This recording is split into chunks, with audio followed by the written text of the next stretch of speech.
मातोश्री डगमगल्या नाहीत, दुःखात आहेत म्हणून त्यांना असं नाही वाटलं की आता राघोबाला हे राज्य सगळं द्यावं आणि आपण हे सगळं राज्य सोडून बाजूला व्हावं.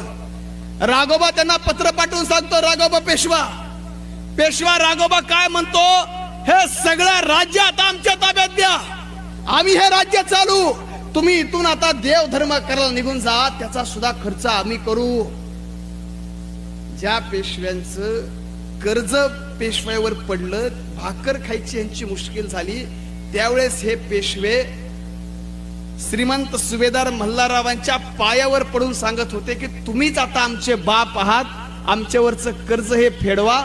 एकीकडं मल्हाररावांना बाप म्हणायचे आणि दुसरीकडं मल्हाररावांच्या सुनेवर मल्हाररावांच्या निधनानंतर आक्रमण करायचे. एवढ्या नालायक अवलादीचे पेशवे होते.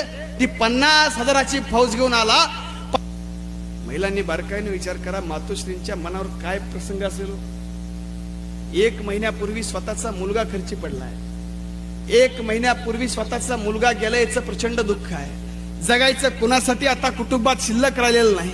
ज्याच्याकडे बघून उभ्या आयुष्याचा संसार करायचा होता ते पती खंडेराव होळकरांचं निधन झालं होतं. ज्यानं पित्यासारखा भक्कम आधार दिला ते सासरे मल्हाररावांचं निधन झालं होतं. आणि ज्याच्याकडे बघून आता जगायचंय तो एकुलता एक मुलगा मालेराव खर्ची पडलाय. राघोबा सांगतोय